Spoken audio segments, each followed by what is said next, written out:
Hey there, Quinn. It's your mom. Today is Sunday, July 27th, 2024, and you're 24 years old, and I am 47 years old.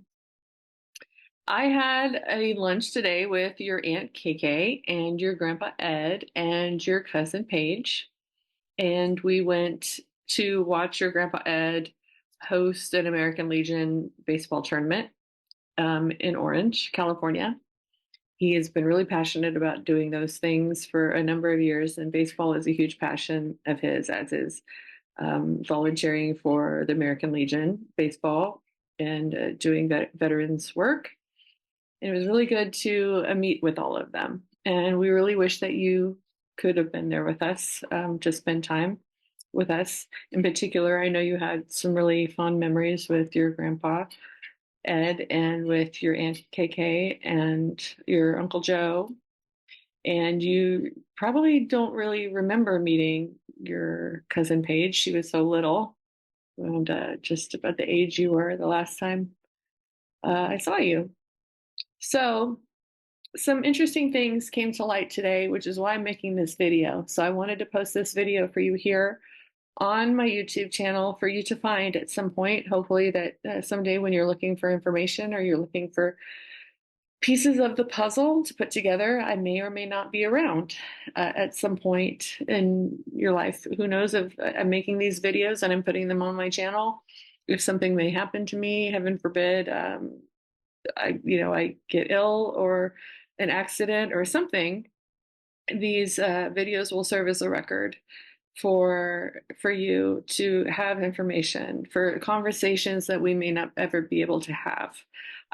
It's my hope that we are able to have these conversations in person together, but we may not always be able to have we may not have those conversations. So that's why I'm making these videos for you. The conversation that I had with my sister today shed a light on something that I really was not aware of, and it has made me want to say some things to you about a part of my life, that time of my life, which was right around which was around the time that you made no contact with me. You were 12 years old going on 13, and there was a lot going on in my life at the time, and a lot of those things were adult type of things that were not really appropriate or things that I should even be sharing with a 12-year-old child. They were adult, they were things concerning my career and my life that I shouldn't be worrying or troubling a 12-year-old boy about. You know, you had school to deal with and your friends to deal with, and you really shouldn't have been worrying about my problems. Those were things that I shouldn't have been sharing with you anyways. I didn't want to burden you with my problems. So now that you're an adult, I can share these things from you from an adult perspective. You would probably understand those things. At the time of your life, you wouldn't have understood them anyways, and they probably would have stressed you out. And I didn't want to stress you out anyways, unnecessarily. So, knowing now, though, especially the manipulation that was going on the other side of things for you, uh, it seems that there may have been a perception of some of the things that were going on in my life that were twisted, or there was a perception of some things that were happening. And so I would really like to clarify some of those things for you because we did not get to have some conversations about those things. And from what my sister told me today, you visited down here in Southern California just a few weeks before the time we went no contact, which I was not aware of. You came down here and visited, and you even spent the night at her house with KK and Joe and your nephew, your cousins. And during that time, she said you were very angry. You were very upset, and you had said that your father and your grandfather and other family members were saying some really bad things about me to you. Um, and you were very upset about those things. She said you were angry, and that was something she really emphasized to me today, was that you were very angry and upset, and that she tried to talk to you about it and say that, maybe you shouldn't, there's two sides to every story, and maybe you should talk to me about it or something, and you were really insistent on not wanting to hear about it or not wanting to talk about it and not insisting that there wasn't another side to it, insisting on it. And she said eventually she felt like by the end of the trip that she felt like she thought she'd gotten through to you, that eventually that things were okay by the time she took you to the airport. And this was something I had no idea had happened. I had no idea that this trip had happened or that this conversation had happened or anything. And one thing that she mentioned to me was, again, this conversation that I've heard before was this thinking that I'd sold your PlayStation. This was something apparently you were really upset about and really adamant about. Um, this kind of hurts me for a number of reasons. Number one, thinking that you may have ended a relationship with me over a PlayStation hurts. It makes me feel like your PlayStation was more important than your relationship with me, that you would have ended a relationship with me. That hurts my feelings. But that I also have to think of, I was not primarily the person that raised you. I have to think of the people that raised you valued monetary things a lot and material things a lot, and they put a lot of emphasis on that. And those were the things that you were raised to value. And I also know how much you love your computer games, how much your dad loves his computer games, and how much he wanted you to be like him. And for you to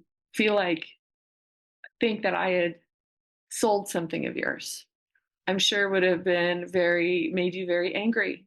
Obviously, it did. But what you need to know is that I didn't do that. I didn't sell your PlayStation. I want to get to more of that later, but I want to tell you a little bit of the backstory about that PlayStation because I know this PlayStation that you're talking about, and I remember specifically when I gave it to you. And I want to tell you the story about it, and I want to tell you what I think actually happened to it. And these are things that I couldn't talk to you about at the time because you were 12 years old, and I didn't want to trouble you with what was going on in my life. My sister also told me that you were being told that I was prostituting myself, that I was selling drugs. Those things are also not true. There were some things I was going through at the time, but I want to explain them to you. At the time, just before you went no contact, about a year prior, and hopefully you can remember this time in my life because it was it was around the time I moved from the smaller apartment into that big, large apartment with the 2 bedrooms that I was really excited about.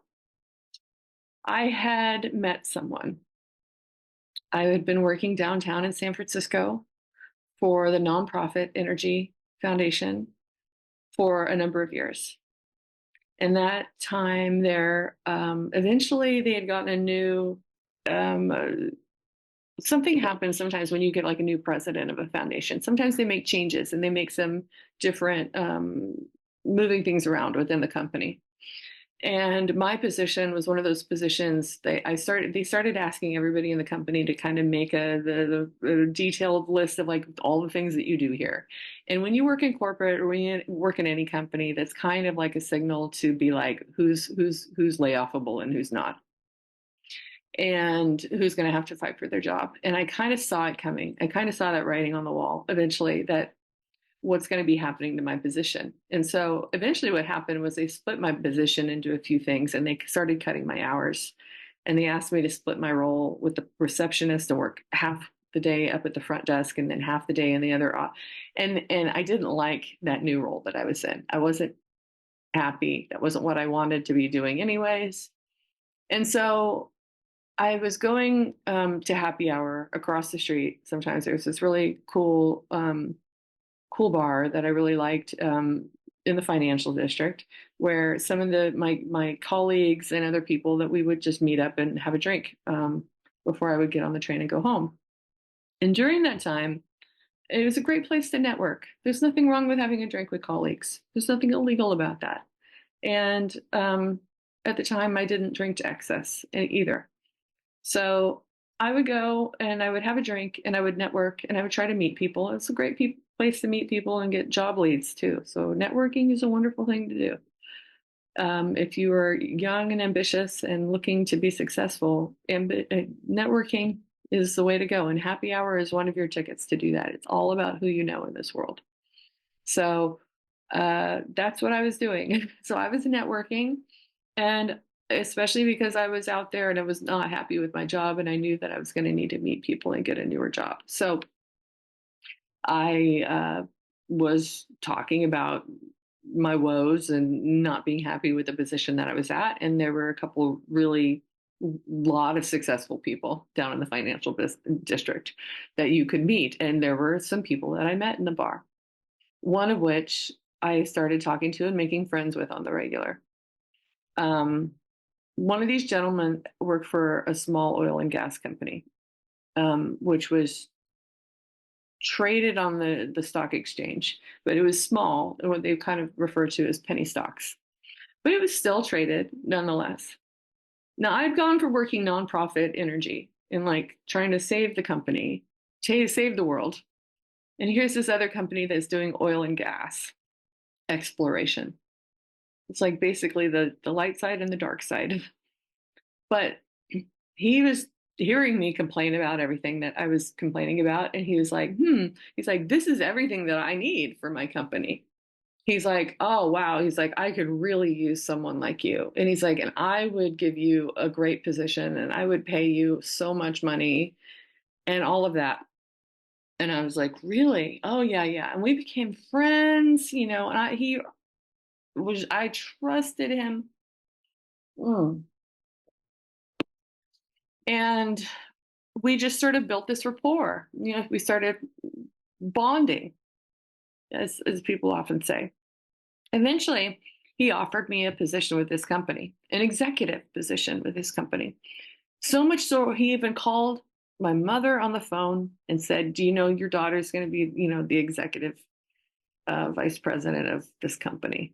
Because he had that much faith in this small company of ours that he wanted to put me in that position. And I was going to have stocks in the company. I was going to have stock in the company. I was going to have all this kind of stuff. Like he made me feel so important. He told me everything that I wanted to hear. He heard about my son, that I was trying to do everything I could to provide. Looking back on it now, you'll realize maybe throughout your life, you will run into people. You'll see patterns in your life when it comes to people or challenges. At the time, I didn't see it. But looking back on it now, it was obvious I was being conned. But it was just, I was so desperate to get ahead. I was so ambitious. I wanted so badly to be successful. And he had a full office set up. It was a nice office too. He dressed the part, he looked the part, he had it all down, and he said everything, and he promised me so many things. He promised me a company car. He promised me a company apartment.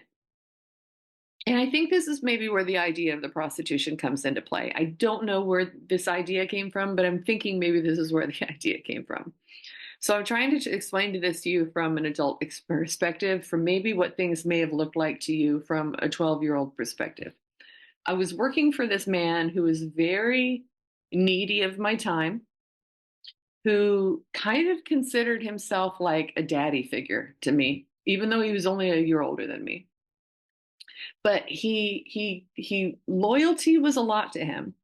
And I think that's how he was very manipulative of me. Like looking back on it now, there's patterns of people that came into my life where I was looking back, I see a pattern of certain people that have been in my life that have played out either in my relationships, romantic relationships, or even in my employers that were the similar type of people And now that I'm older and I've had therapy and I look back on it, I recognize these patterns. Like when I was younger with that man that wanted to come in and rescue me, and sweep me off my feet and said, I'm going to protect you and I want to marry you and I'm going to save the day. It was the same. He ended up being a nightmare. And here comes this guy for the company making me all these promises. I'm going to save the day. Oh, I'm going to take care of you. I'm going to take care of your son. Everything's going to be okay. Come work for me. It was the same. It was very similar. He looked so charming. He was the prom king in high school, this guy. And he got we got the apartment ended up being a company apartment, and I paid the bills for it, but I was able to get that apartment because my credit wasn't that great at the time. So he did me that favor and got that company on a company credit, um, made it a company apartment. But because that was a company apartment, that meant that he could have a key to that apartment. So getting at that PlayStation, leading up to that, he liked to do generous things for me because he liked to feel like he was taking care of me, and also to make up for the things that he was not going to do for me later, like sometimes pay me because the company was not being exactly above board and honest, which I would come to find later. So there was this birthday of yours that you had. That was your birthday. That was the swim party that you had over at my apartment, that great apartment that I got that I was so excited about that you had your bedroom in. And he paid for that PlayStation for you because I had not been able to afford that. He wanted to make sure you knew that it was from him. He wanted to make sure you knew that he was taking care of us. And he and I were not romantic together. He was married. But it's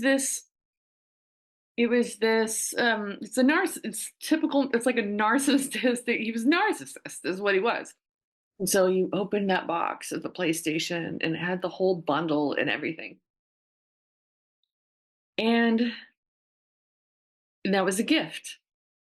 And as long as I was behaving and I was working for him and I was going along with the company protocol, I was being loyal to him, then he would take care of me. But the moment I stopped becoming loyal to him was when things turned around on me. And these are things I was never going to tell you at the time. I could never tell you these things. How could I ever tell you these things? So, our company stocks were being traded on the stock exchange. Shortly after a while, I was working there for a while, and we had total trust. We were felt like a family. Some things started to happen where some board members of the company were weaseled out. Some other people in the company decided that they were going to start splitting stock. And splitting stock and taking that money from splitting the stock, and I don't even know what the hell they were doing with it. All I know is that there were some meetings that were going on behind the door and that they were asking me to put signatures on things using PDF, like copy and paste board member signatures and put them on documents and sending that to the SEC saying that they had given consent to split the stock. Now, this is highly illegal. Highly illegal. Now, if you commit stuff like fraud, like securities fraud, I would go to prison. I'd go to prison for a very long time. They would tell me, "Oh, no, no, no, he gave consent. It's okay. It's okay to just put his signature on it. I just got off the phone with him." You can't do that. You can't just take someone's signature and copy it from a document. And what they were asking me to do is just I photocopy it and make a PDF and cut it and like put it on something else saying that they consented to doing that. It's highly illegal. And what I realized that they were doing with me, leading me up to this whole time had been kind of leading me up like a sheep to the, like a to the slaughter. I felt like is I'd been like a patsy is what they've been doing to me. It's like, look at all the things that we've been doing for you. We've been taking care of you. Now you got to be loyal to us. The thing about me though is I have integrity and I have character.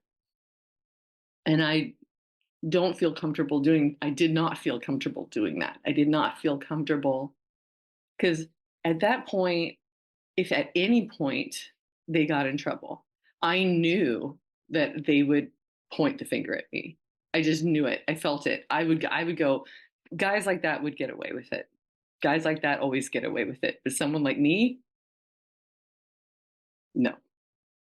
So at that point, I started thinking, I gotta get out of here. I can't work for this company. I can't work for this man. I can't work for these people. I can't, I won't do this. I won't do something that's illegal like this. Um, so I started looking for another job behind his back. And I did find another job. And when I left that job, he was furious with me. He was really angry.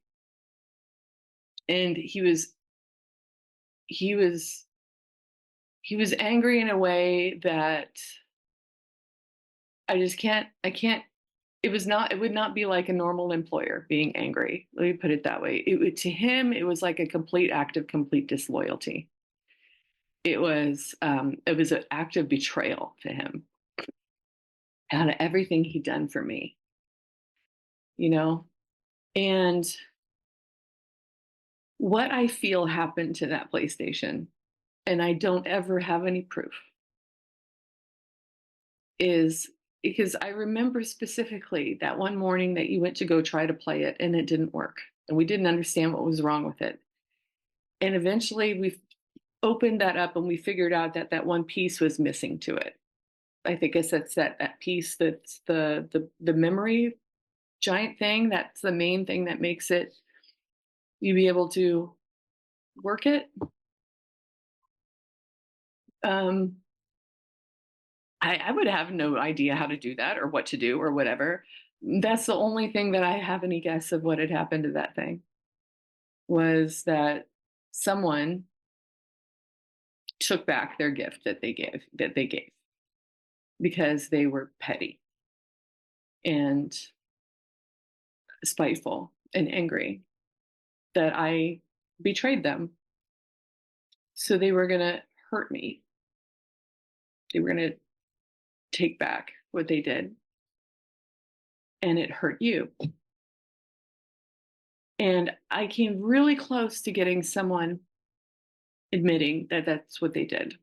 I have a feeling I know who it was. A few people that were in my house around that time that were colleagues of ours that he may have sent to come as an errand to come get it. And these are professional business people. These are not people that are running around on the corner like doing things like that. These are businessmen. This is the world we live in. Some of the most dirty, rotten people you can ever meet are sometimes the people in a suit. Some of the most dangerous people you can ever meet are the people in a suit and a smile. And just that's one of the things I learned out there in the business world. Is when I was working in downtown San Francisco, I swam with a lot of sharks. And I got eaten alive nearly. And unfortunately, I lost that company apartment. All of those things that I had been promised wasn't real. They got taken away as fast as I got them.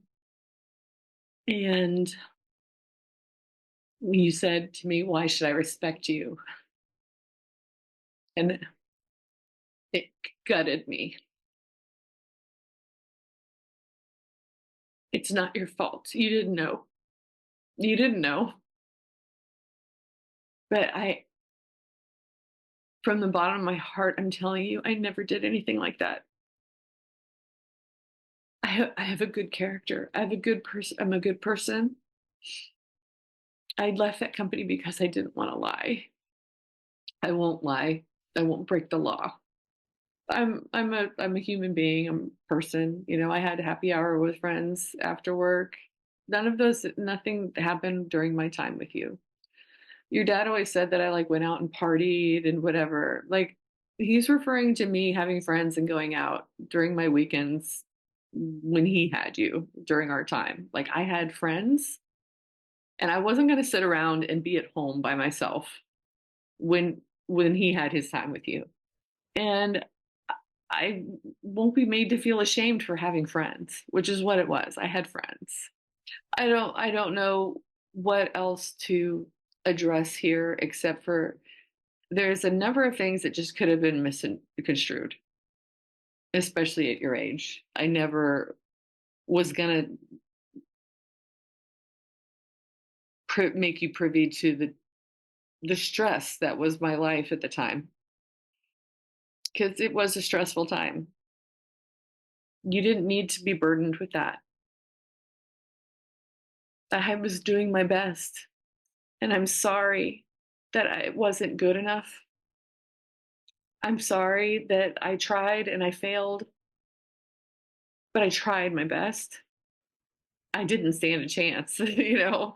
I got your dad on the other hand going, "Ooh, look, she's falling. Let me push her down." How are your relationships with women? Do you have any? Has your relationship with me ruined your relationships with women?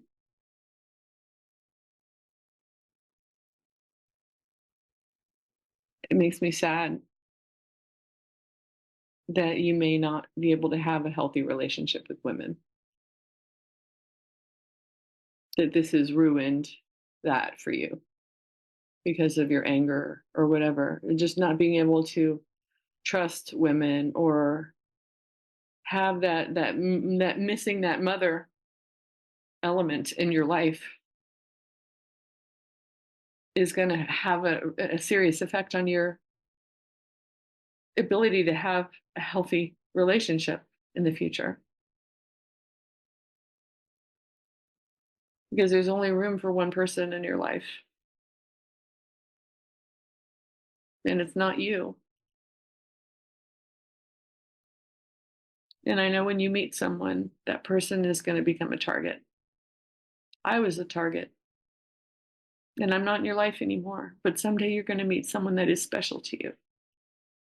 And when you do meet that person, protect her. Protect her because she's not going to deserve it. Nobody deserves this. Believe her. Don't just blindly believe someone when they tell you something. Don't believe gossip. Don't believe rumors. Don't believe slander. Know the difference. Go straight to the source. Don't be afraid to talk to someone and say, "Look, I need to talk to you about something. I heard something and it's really troubling me. And I'd really like to talk to you about it." It's hard having those conversations, those tough conversations. They're uncomfortable, but you have to learn how to have them. You can't run away from those things because they're going to eat at you for the rest of your life. They're going to eat at you. They're going to cripple your growth. The best thing you can do is learn how to talk to people about things that are uncomfortable because that's how we learn how to understand each other, especially with people that we love. And I know that you loved me.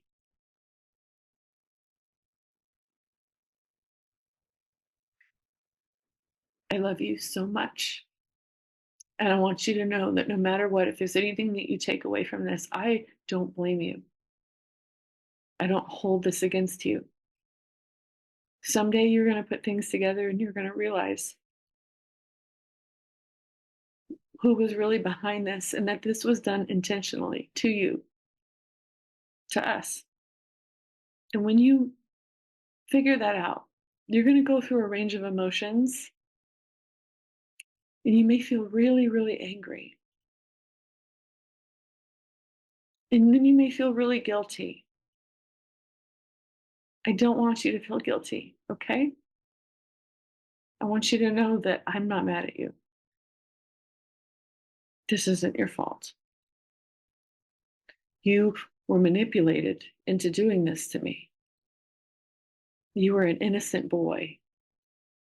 You were an innocent boy who trusted the other half of your family.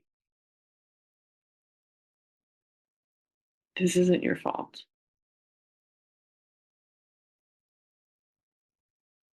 Come find me.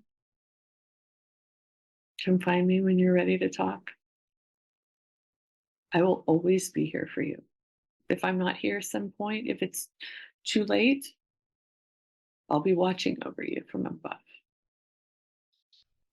Just know that I'm not mad at you. Okay? I don't ever want you to carry that weight over your shoulders. I just want you to have a happy life. A happy life that's your own life, where you're free and you're successful, where you're able to have a happy, loving relationship.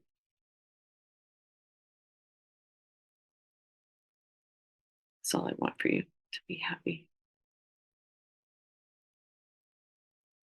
I love you.